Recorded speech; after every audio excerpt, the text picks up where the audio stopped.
Oi, pessoal, sejam bem-vindos Casa Vida Prática, nessa temporada muito especial, com a Ana aqui do meu lado, Clube Casa, e a gente está recebendo o Bruno Moraes, né? Seja bem-vindo, Bruno, BMA Estúdio. Você sabe que o Bruno é arquiteto condecorado, casa-cor, histórico brilhante, né? Já trabalhou em emissoras de televisão, né? Naqueles quadros importantes em que realmente o cara tem que ser bom para fazer aquela transformação, né, de ambiente, assim, do dia para a noite. O Bruno, ele tem uma expertise completamente diferente. A gente aqui no nosso briefing já surpreendeu e a gente já decidiu começar com isso, né? É isso aí, vamos começar batendo um papo sobre o que os arquitetos, eu acho, que na profissão se deparam com esse problema, que muitos encaram como um problema na gestão do escritório, mas é a gestão de obras. E esse é o diferencial do teu negócio. Como começou essa história? Né? O que você sentiu de deficiência do mercado que fez você entrar nessa de cabeça? Tá. Bom, obrigado primeiro pela apresentação. Eu acabei entrando na parte de obras, não é algo assim, o meu sonho é trabalhar com obras, não foi assim. Na verdade, eu estou há praticamente 14 anos aí desenvolvendo projetos autorais, e há 8 anos que eu montei essa estrutura para conseguir gerir obras. Então, eu comecei antes com o projeto, né? E aí, o que me incomodava muito, porque a gente sempre tem um conhecido que faz obra, ou um empreiteiro parceiro, e eu indicava essas pessoas, né, empresas, para os meus clientes, e eu recebi um feedback muito negativo dos clientes, no sentido de, durante o projeto foi muito legal, mas a hora que virou obra foi um inferno. E aí eu comecei a conversar com outras pessoas, não só da área de arquitetura, mas clientes finais, né? Você já fez obra? O que você achou? Todos os depoimentos eram iguais, os mesmos, né? Não tinha gestão, porque não falhou na questão financeira ali, falou, você vai gastar, sei lá, 100 mil, virou 120, e as pessoas achavam, os profissionais achavam normais, né? Não dá para ter controle. Dá para ter controle, né? A gente tem que ter, lógico que imprevistos acontecem, uma tubulação furada, alguma coisa, mas não um estouro muito grande. Então as reclamações tinham 2 calcanhares ali, era financeiro e cronograma. Todo mundo reclamava disso. Falaram que minha obra ia demorar 6 meses, virou 8. Falaram que minha obra ia demorar 6 meses, virou 1 ano. E depoimentos daí para pior. Como eu trabalhei sempre em estúdios e escritórios de arquitetura, eu queria me especializar muito nessa parte de gestão. Fiz uma pós depois da faculdade no Mackenzie, especializado em gestão de processos de construção civil. E aí eu quis trabalhar numa construtora grande de interiores, tá? E essa construtora, ela me deu bastante bagagem, assim, para eu entender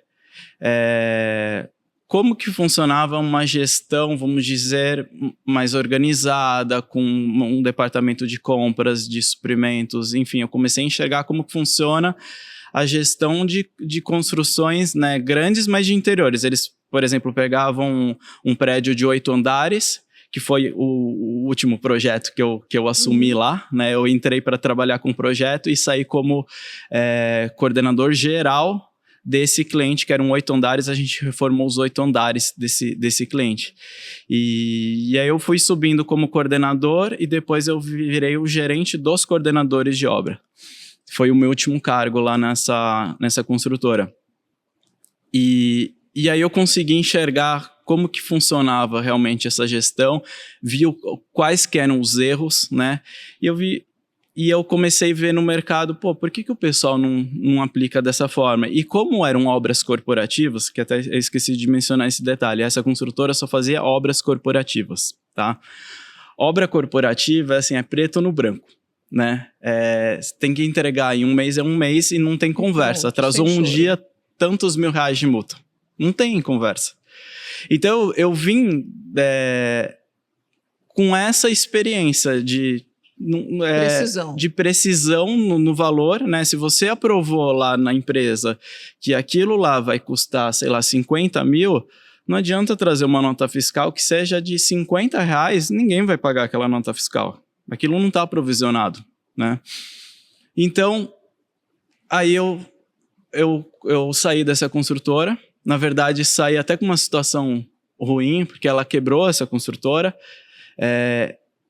Para mim, foi uma experiência, não levando para o lado que ela quebrou, mas foi uma experiência positiva, porque eu aprendi o que eu não devo fazer para talvez chegar no ponto, né, uma construtora tão grande e chegar num ponto de quebrar. E eu falei, acho que agora é o momento de eu montar meu escritório, que era um sonho que eu já tinha desde a época de estágio. Depois eu conto algumas histórias lá, porque desde quando eu era estagiário eu já começava a juntar coisas, no segundo ano de faculdade, coisas para eu montar o meu escritório. Eu já começava a juntar amostras com fornecedores, então sempre foi um sonho. E eu falei, acho que agora é o momento. Só que, já que eu vou montar meu escritório, eu quero... eu tô enxergando uma carência aqui no mercado. Um mar azul, né? Que ninguém tá, ninguém talvez, quer abraçar, dando bola. ninguém quer essa responsa também, né? Porque ó, eu queria até que você comentasse que a gente... quantos anos você tinha quando você estava nessa construtora? Quantos anos? Uns 30 anos. Uns 30 anos. E aí a gente mais ou tinha... menos. Você teve uma ascensão de carreira dentro de uma construtora. Hoje é meio difícil isso acontecer na realidade do mercado que a gente tem, né? Enfim. Como que foi essa sua transição? Como que é essa personalidade do Bruno? De ir, né, em setores diferentes, de ser um cara fuçado, de ter uma relação, né, com as pessoas mais amigável. Quero que você coloque um pouquinho desse seu papel como arquiteto. Tá. E como que você conseguiu ascender, né, numa carreira dentro de uma construtora? Você começou numa função e virou coordenadora ali? Eu cuidava muito da parte de projetos, criação, que sempre foi o forte, que realmente, se perguntasse é o que eu gosto mais, você gosta? É a parte de projetos, tá? E lá eu fui, como você comentou, eu fui crescendo e isso até incomodou algumas pessoas, porque geralmente quem faz gestão de obras, geralmente são engenheiros civis, não são arquitetos, enfim, tem aquela rixa de, arquiteto, mas... E aí, eu cheguei nesse cliente, que era um cliente muito grande, uma multinacional, que hoje é um dos clientes do meu escritório.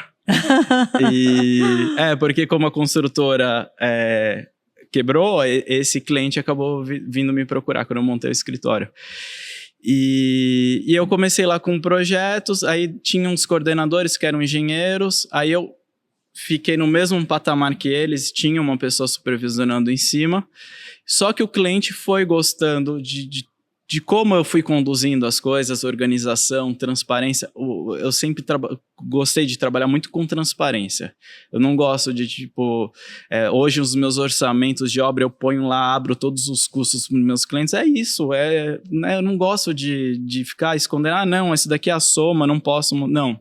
Eu sempre trabalhei de uma forma bem transparente e acho que isso foi conquistando a confiança do cliente. E o cliente... ligou lá no escritório e falou, a gente gostaria que o Bruno assumisse esse cargo aqui em cima. E aí ficou um arquiteto coordenando os engenheiros. Nossa, né? Eu faço ideia da treta, né, na época. Não foi fácil, não foi assim, fácil, o pessoal né? não gostou, mas depois... Eu não sou uma pessoa de ficar causando intriga, e eu falei, gente, a gente tá aqui para um único propósito, Sim, né? Então... É desarmar todo mundo, né? Exatamente, deixa o ego de lado e vamos lá o que interessa. Muito bom. E aí, quando eu fui ver, eu já estava gerindo essa obra, que foram 8 andares, 2 pavimentos ali de subsolo, com um refeitório para mais de 1.000 funcionários. Foi uma obra gigante, a gente montou um escritório dentro do cliente, né? A gente alugou containers e aí montou lá uma estrutura para... Não fazia sentido a gente ficar indo para o escritório, a gente tinha que estar lá para estar gerindo todas essas pessoas. E aí foi minha última função lá. E uma Antes de- baita escola, né? E foi o momento Foi. que você se sentiu pronto, né, para assumir esse desafio, sanando uma dor do mercado de uma forma geral, que é gestão de obra. Todo mundo Sim. que senta aqui para falar com a gente adoro o projeto, adoro, né, desenhar, adoro criar, mas a gestão de obra realmente sempre foi uma pedra no sapato dos arquitetos. É que assim, as pessoas têm medo da gestão porque é uma coisa que às vezes foge do controle. Então Sim. esse foi um ponto muito importante quando eu montei o escritório e a construtora não tinha isso. Eu tive mais essa bagagem lá na pós que eu fiz. E eu fui ver grandes construtoras, Cirela, né? Como que eles fazem solicitação de material, né? A construtora que eu trabalhava, eles às vezes fazia numa planilha do Excel, mandava por e-mail. Eu falei, gente, eu não quero isso, né? Eu quero desenvolver um aplicativo. Aí eu fui atrás de pessoas que faziam criação de aplicativo. Eu falei, eu preciso disso. E eu comecei a receber orçamentos absurdos, assim. Falei, não tenho, eu tô montando um escritório agora. Não dá para investir na criação de um aplicativo com esse custo. isso? É muito caro, eu não fazia ideia, era coisa de milhões, assim. Sim. Eu não fazia ideia que custava isso. E aí eu não desisti. Continuei, eu fui achar uma pessoa lá em Curitiba, que ele tinha já um aplicativo, que eu conseguia usar a logística do aplicativo dele. Só que eu falei para ele, só que eu consigo personalizar no meu formato para o que eu vou usar para o escritório? A interface que ele usava para um negócio diverso. Exato. Fiquei um ano personalizando esse aplicativo. Um monte de pessoas falavam, você é doido, você vai ficar um ano, você está pagando o salário de um funcionário que está fazendo um negócio que não sabe, vai ficar super burocrático, não sei o quê. Hoje isso, eu não consigo mais trabalhar sem o aplicativo. Porque hoje eu tenho um controle em tempo real de tudo que está acontecendo. Então, por exemplo, eu vendi para o cliente 3 caçambas no contrato. A hora que eu fechei contrato, esse contrato já sobe lá para mim no aplicativo. Os meus coordenadores de obras, toda obra eu tenho um coordenador que fica lá fazendo a gestão. Ele entra nesse aplicativo.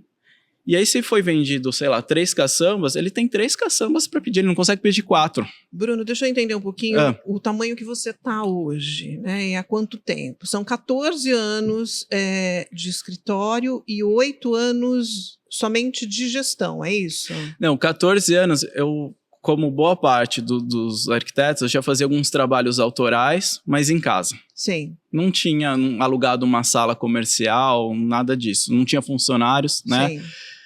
Quando eu saí lá da construtora, aí isso faz 8 anos e pouquinho, aí eu aluguei minha primeira sala comercial e contratei funcionários. Sim, aí o game foi para um outro. Aí já começou com contratação de funcionário. Eu até tinha funcionários antes, entre aspas, mas era remoto. Sim. Eu pedia, às vezes eu fechava muito projeto, terceirizava, alguém me ajudava. Freela, mas né? não era uma pessoa fixa igual tem hoje. E hoje, quantos funcionários você tem? Como é a estrutura da tua equipe? Tá. Hoje o escritório, ele tá com 20 pessoas de Bastante. projeto. Então, lá dentro do escritório eu tenho 20 arquitetos e engenheiros.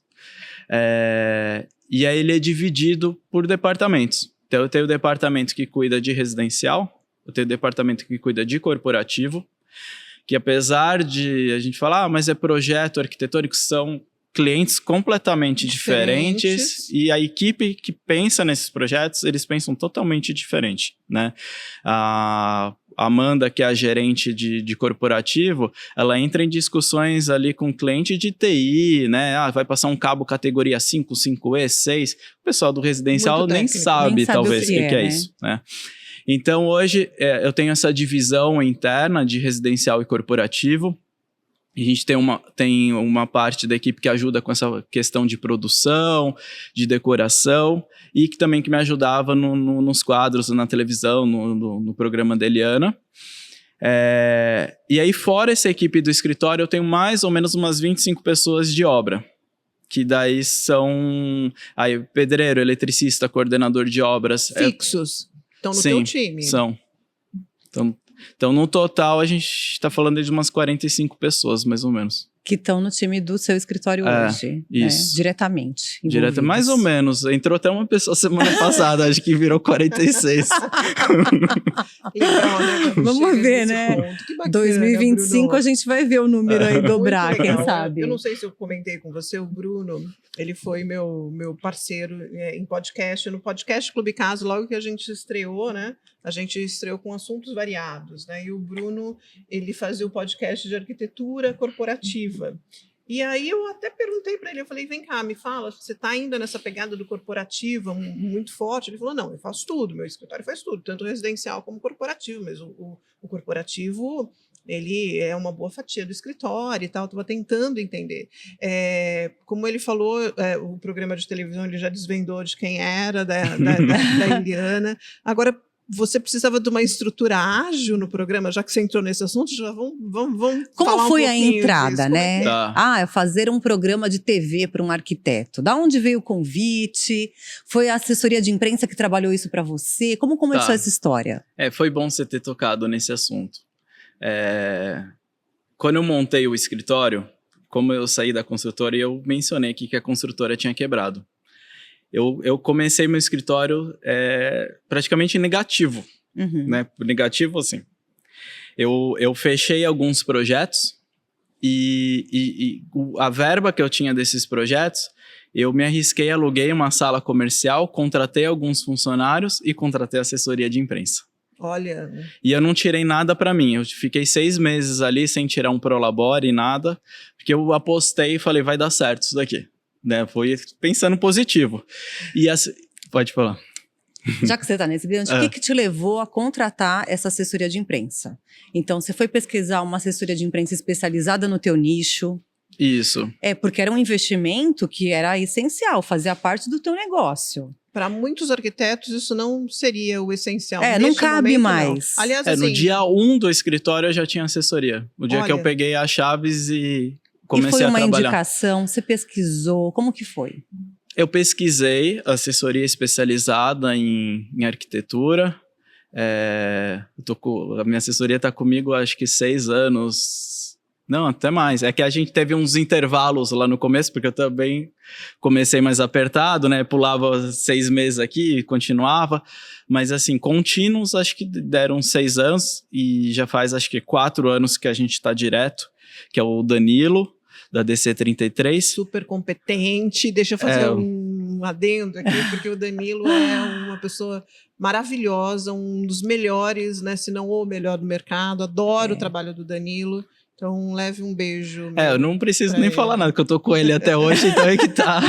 Dia 1 até hoje, Bruno Moraes é um sucesso e contratou assessoria de imprensa no primeiro dia, gente, pronto.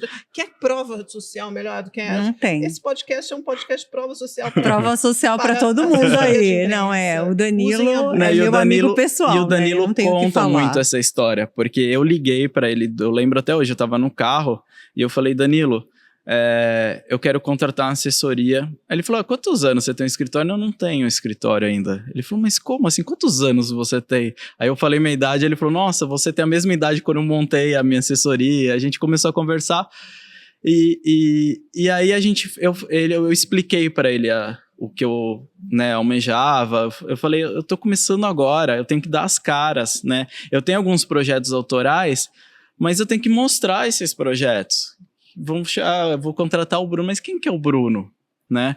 Então era super importante eu dar as caras, e na época, eu lembro até hoje, que ainda eu fazia umas parcerias, ainda não tinha a questão da obra, então eu ainda indicava, né, aquelas pessoas conhecidas que eu falei. Eu lembro que até eu fui falar com essa pessoa, eu falei, vou contratar uma assessoria, fotógrafo, vou ter um gasto, vocês não querem dividir? Não, é muito gasto, não sei o quê. Primeiro mês, capa de revista. Qual foi a primeira revista que você saiu? Lembra? Nossa, que pergunta difícil. Ou que você se emocionou de sair, assim, e você falou, meu Deus, não acredito que eu tô aqui. Eu tive um resultado bem bacana com o Danilo, porque eu saí bastante revista, acho que Logo primeiro... no início. Mas antes do Danilo, eu já tinha saído em algumas revistas, porque eu tinha ganhado um prêmio na Bienal. Então, meu trabalho já tinha saído em revistas e jornais, no Estadão, eu lembro disso. Mas o que mais me emocionou foi a U, porque a revista U Nossa. eu tinha um comprava crivo, na faculdade, né? eu assinava. Então, quando eu saí na revista, ali foi... Ó, concura, assim, né? Ah, meu Deus. E aí, no primeiro mês eu já saí na revista. Aí eu lembro até hoje que essa pessoa que fazia a obra comigo ligou e falou assim: ah, mas se você tivesse falado que ia sair na capa da revista, a gente ajudava a dividir. Eu falei, gente, não é assim, é um risco, né? Eu não sei se eu vou sair na revista ou não. Se vai dar capa ou não, a gente não sabe. E é assim, né? agora eu tive um investimento sozinho, né? E deu super certo. E aí, entrando no gancho do programa da Eliana, porque você comentou da assessoria. Então, eu comecei a trabalhar assessoria desde o início do escritório. E aí, eu comecei a gravar bastante vídeos pro Viva Decora. Viva Decora tava no início e acho que eu gravei mais de 50 vídeos pro Viva Decora. E eu gravava... O Danilo até hoje me manda umas pautas meio doidas, assim, porque eu gosto muito da parte técnica, assim, a pauta sobre impermeabilização, coisa que ninguém quer falar, sim, eu escrevo. E aí no Viva Decora eu dava dicas, assim, por exemplo, como instalar o piso, como que é o processo de instalação. E eles gostaram muito dessas dicas, foram me chamando. E aí que entra o SBT nessa história. Um produtor do programa da Eliana assistiu um desses vídeos, tá? E tinha uma pessoa no programa da Eliana que fazia essas transformações, só que tinha aparecido um caso, que era uma casa que pegou fogo. E aí comprometeu toda a estrutura, derreteu toda a tubulação de PVC, e essa pessoa não estava confortável ali de abraçar essa reforma, porque tinha que fazer avaliações técnicas ali, se tinha que fazer algum reforço estrutural, alguma coisa nesse sentido, e era uma casa inteira, né? As outras transformações eram um cômodo só. Essa daí não, era a casa inteira, pegou fogo a casa inteira, então não dá pra gente fazer a sala da pessoa, o resto tá tudo incendiado, né? Não tinha como fazer isso. E aí foi que o pessoal do SBT me ligou, eles assistiram um desses vídeos, e aí me ligaram pra ir lá no SBT. Eu lembro até hoje, foi numa sexta-feira, e aí eles me levaram pra uma sala de reunião e falaram assim, ó, a gente viu eu tinha dado uma entrevista pra uma revista, agora eu não lembro qual revista que foi, que eu falava do aplicativo também. E aí eles tinham pesquisado que eu tinha uma gestão de obras que usava aplicativo e eu tinha um controle de todo o processo. E aí eles me falaram, Bruno, a gente está procurando uma pessoa assim para fazer, porque aqui dentro do programa a gente tem verba de patrocínio, mas eu preciso de alguém que faça o controle dessa verba e fale assim, ó, vou gastar tanto aqui na obra. Lógico, para justificar. Por exemplo, vou fazer uma casa. Quanto vai gastar? Não dá para falar que vai gastar 10 e depois virar 20. Eu quero alguém que tenha certeza. Sim. E aí, a gente achou você, né, na internet. Você topa, né? A verba é essa. A hora que eles falaram a verba, eu falei, nossa, não dá pra fazer, gente. Não dá pra começar nem a brincadeira. Não dá, foram duas informações assim que eu fiquei desapontado. A verba e o prazo. Eu falei, nossa, do prazo... Eu tenho aqui na minha equipe um produtor que é SBT. Ele falou, nossa, eu tô vendo a carinha dele ali, meu Deus do céu. Que será, hein, Léo? Não, e assim, televisão é uma loucura. Eu sei. É uma loucura porque os prazos são... tudo para ontem, vira madrugada, é muita loucura. E verba de produção também. Também. Né? Tem que ter um aplicativo para eles pensar nisso. Mas eu não concordei com eles na hora. Tá. Porque eu sou uma pessoa, eu não gosto de fazer nada pela metade. Se eu encaro algo, eu vou até o fim. Até o final. Eu já tive obra que o pedreiro abandonou, que eu fui lá e eu acabei pegando as coisas assim e eu resolvi, porque eu vou até o fim. Se eu me comprometo com o cliente, eu vou lá e entrego, entendeu? E aí eu falei isso pra eles. Eu falei, se eu aceitar, vocês vão ter um baita de um parceiro, mas eu tô com um baita de um receio. Vocês estão me falando de verba, de prazo, e aí eu saí lá da emissora, entrei na Anhanguera, liguei o Viva Voz e comecei a ligar para um monte de pessoa que eu conhecia. Comecei a ligar para dono de construtora que eu conhecia, parceiro de loja de imóveis. Para entrar junto? Para entrar junto. E aí todo mundo topou? Olha, eu não lembro agora... Eu acho que a verba estava talvez em 20 mil. Eu consegui 160 mil. Olha. Nossa, 160 mil. E aí eu consegui isso daí em produtos, Sim. né?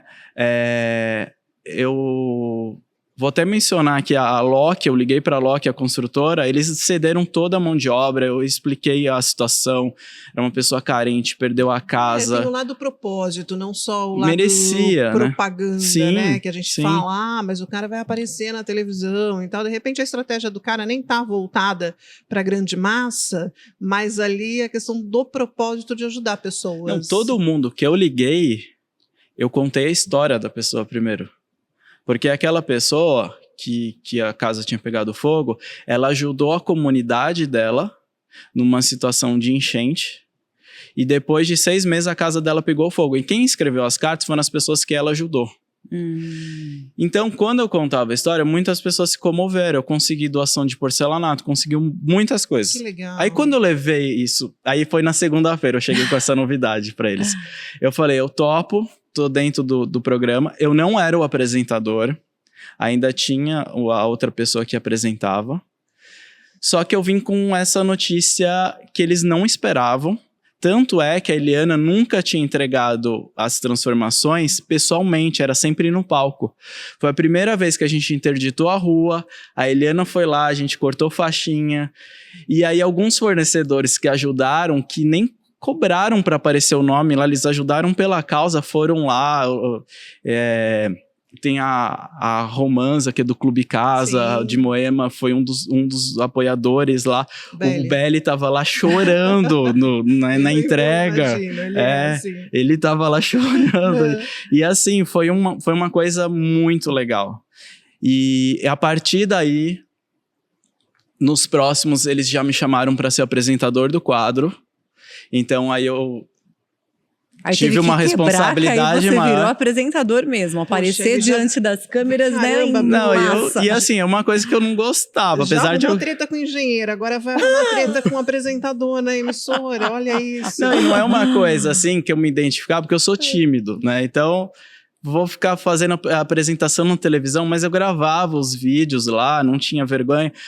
Mas enfim, eu falei, tô aqui, vamos lá, vamos encarar mais esse desafio. E aí, os próximos eu já fui o apresentador. Que legal. E aí, eu comecei a cuidar de todo o processo. Então, assim, eles falavam, Bruno, a gente tem tanto de verba. Então, quem montava a planilha, o projeto... Então, não era um projeto que eu fazia, ó, esse daqui é o projeto, vamos lá executar. Quem que executava era eu que corria atrás. A verba, quem que ia comprar as coisas era eu. Eu disponibilizava 2 pessoas da minha equipe. No comecinho, tinha até umas regras lá contábeis do SBT, a gente tinha que ligar para uma pessoa para vir com um cartão do SBT para ir comprar junto com a gente na loja. Tinha um processo todo burocrático de controle deles lá. Mas a gente tinha que... E isso demandava muito tempo lá dentro do escritório. E tirando esse da casa, que foi a casa inteira, os outros eu tinha 3, 4 dias para entregar uma transformação. Eu virava direto, assim, quase não dormia. Porque, literalmente, eu tinha que entregar a obra em 3, 4 dias. Então, quando a gente chegava com os itens para fazer a transformação, a gente chegava com caminhões, com vans, com tudo dentro. Não podia faltar nada. E um cronograma daqueles, assim, tipo, né, um turno... O mais desafiador não era... O cronograma era desafiador, mas era o planejamento. Porque, assim, eu não podia montar um projeto e esquecer de algo. O sofá é aquele, eu já tinha que comprar, já tinha que levar e tinha que servir. Entendeu? Eu já tinha tudo... A hora que eu chegava lá, vai usar 2 latas de tinta, era 2 latas de tinta. Tinha que comprar lixo, eu tinha que levar antes. Então, quando chegavam os caminhões para transformação, eu tinha 4 dias. Sendo que o último dia, eu lembro, o último dia era sempre terça-feira, porque a Eliana gravava palco na quarta. Então a gente gravava o resultado na terça e na quarta já mostrava o resultado no palco. Era uma loucura, assim, o pessoal tinha que fazer edição na quarta de manhã, porque quarta à tarde tinha que mostrar para... Eu não consigo imaginar como seria nesta época a dinâmica no seu escritório, dependendo de você para todas as outras coisas, né, que você se envolve, que você está envolvido, obviamente você tem equipe, mas, né, a palavra final ali é tua, né, como é que você fazia? Você dormia pouco, ficava totalmente à mercê. Acho que nesse momento é que você fala assim, poxa, estou gostando da brincadeira, mas é inexequível, senão eu vou ter que viver só para isso. O escritório vai funcionar só para atender o programa. Esses projetos, a minha equipe ajudava muito, mas eu tinha que tomar a frente, porque a gente não tinha margem para erros, né? Não dava para alguém da minha equipe, e eu não poderia culpar a pessoa também depois, falar assim, eu esqueci que tinha que comprar, sei lá, o forno, não sei, tô dando um exemplo. Eu esqueci a cola para instalar o piso, não tinha essa margem, então eu assumi essa responsabilidade, eu tomava a frente, né? Hoje, para eu ter a estrutura que eu tenho lá no escritório, a gente demanda, né? Hoje a gente tem uma hierarquia lá dentro, então eu tenho os gerentes de cada área, então tem o gerente de projeto residencial, gerente de projeto corporativo, gerente de obras, gerente administrativo financeiro. E abaixo deles eu tenho os coordenadores e depois, tipo, arquiteto 1, 2 e 3 e os estagiários. Então a gente montou uma hierarquia. Sim. E aí cada um tem a sua função e responsabilidade. E eu cuido ainda de todo o processo de criação, né? Mas eu não consigo hoje participar de todas as reuniões. É impossível, é humanamente impossível. Né? Para terminar, né? Porque a gente está com um tempinho meio contado, eu queria que você ilustrasse com Casa Cor. Você teve 2 participações, que eu também queria saber se foi esse mesmo envolvimento. Se o Bruno estava lá em Casa Cor, enquanto a equipe também cuidava da casa, né? Igual o programa de TV. Mas conta da cozinha funcional e do living desse ano, que foi lindo, né? Acalantos e encontros. Isso. Né? Casa Cor foi muito parecido até com o programa da Eliana, porque a gente está falando de um processo muito rápido, que você tem que tomar as decisões, ali quase não tem margem para erro, né? Casa Cor sempre foi um sonho meu. Eu comecei a frequentar a Casa Cor antes mesmo de fazer arquitetura. Eu ia fazer música antes de fazer arquitetura, e eu já sempre gostei dessa parte artística. Então, esses dias eu estava fuçando lá nas minhas coisas, eu achei um DVD da Casa Cor de 2004, 20 anos atrás. E eu entrei na faculdade em 2005, então já frequentava a Casa Cor antes de fazer faculdade. E sempre foi um sonho. E eu esperei, assim, lógico que para você fazer Casa Cor você tem que ser convidado, né? Mas eu esperei um momento certo de maturidade do escritório, de eu ter essa minha equipe para poder ajudar, porque não tem como eu parar o escritório para me dedicar... Para fazer a amostra. Fazer a amostra. E aí o primeiro ano foi o ano passado, foi o primeiro ano e foi uma experiência muito boa, porque a gente ganhou o prêmio de melhor ambiente pela Veja, e foi um espaço funcional. Então, foram 2 desafios, né? Porque além de você fazer a parte estética que as pessoas estão visitando ali, ele tinha que funcionar para alguns patrocinadores ali usarem aquele ambiente para fazer eventos. Eu mesmo usei para fazer eventos com alguns arquitetos ali vizinhos, a gente cozinhou lá na cozinha, foi muito legal. E aí esse ano eu já quis fazer um ambiente totalmente diferente. Eu fiz uma sala, um espaço de estar ali, bem no meio da mostra, que era para as pessoas sentarem. Então, de novo, era um espaço funcional que as pessoas poderiam sentar, mas não tão funcional como no passado, que tinha que sair água na torneira, né? Mas foi um... E esse ano eu brinquei um pouco mais, assim, também com a questão... O tema eu trabalhei bem a fundo nos 2 anos, mas eu quis brincar mais com a parte de produção. Por exemplo, a gente desenvolveu o tapete lá pelo escritório, e aí o tapete, a gente pegou o tema da Casa Cor, jogou uma música na inteligência artificial, e a inteligência artificial gerou linhas e cores, e a gente juntou aquilo e falou, para o fornecedor, você consegue desenvolver isso e transformar num tapete. Então a gente brincou muito assim com a parte da tecnologia, arquitetura, eu fui muito mais a fundo também na parte de produção, trouxe peças de museu, consegui trazer peças de Mário Cravo lá de Salvador. Garimpo. Fiz um garimpo e assim, a gente fala do projeto, né? Eu comecei a fazer, engraçado, eu não comecei pelo projeto, eu comecei a fazer o garimpo em cima do tema, então pensei no tema Casa Cor. E aí, o que esse tema tem a ver com objetos? O tapete veio antes. Nossa. É engraçado que a gente pensa no tapete como se fosse a última coisa. O tapete foi lá no início, foi antes de eu desenhar o ambiente praticamente.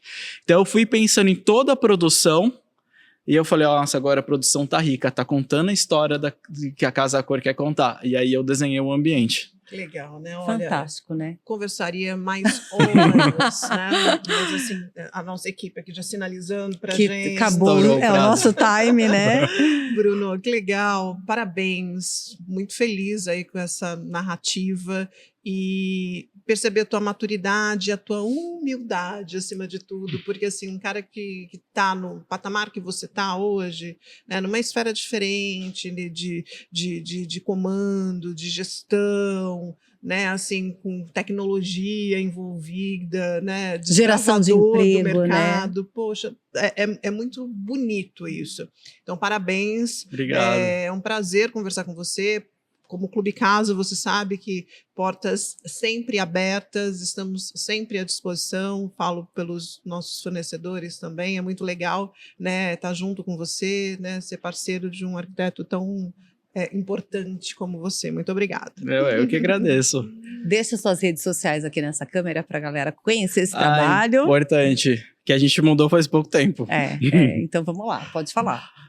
As redes sociais, porque teve uma mudança do escritório, que era Bruno Moraes Arquitetura. Em um certo momento a gente mudou para BMA Studio, estúdio em inglês sem o E, né?